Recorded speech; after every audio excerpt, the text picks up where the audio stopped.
Well, hello 4Life family, we're excited to be here. Obviously something's a little different this time. We're in color and video. We're moving up in the world. Obviously we've seen great success in the last series we did, talking about cleansing. I'm Shane Leffler, Director of Product Development, and this is Dr. Brent Vaughn, Director of Health Information Services.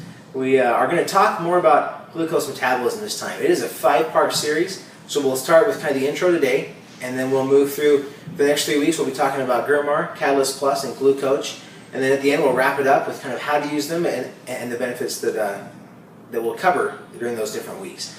At that point, I think I'll turn the time over to Dr. Vaughn, and he can fill in the rest. Great, thanks Shane.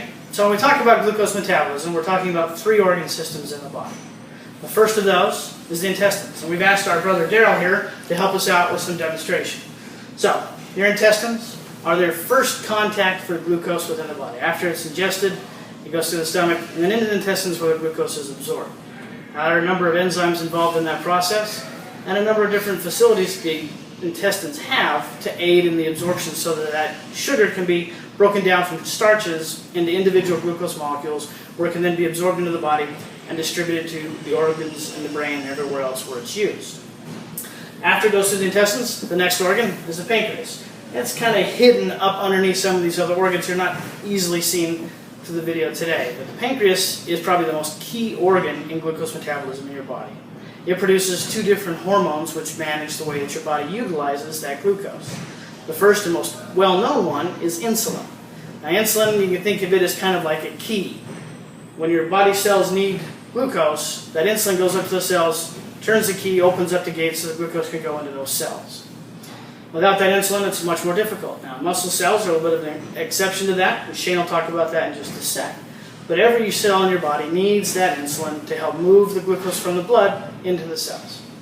The other hormone that the pancreas produces is called glucagon. It does the exact opposite. It increases the blood sugar. So it takes the glucose that may be stored in your muscles or in your liver and pushes it back out into the blood. And this is the hormone that's released when you're scared or you need to exercise and you need that extra burst of energy.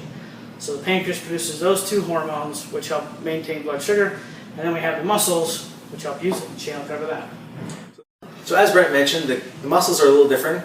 They're the 3rd organ that interacts with glucose metabolism, but they don't require insulin. Basically, they can take glucose out of the blood at any point and incorporate it. They also have their own storage facility for that, in that they store glycogen as a way to be able to function at any point they need to. So those are kind of the 3 organs that are involved in glucose metabolism.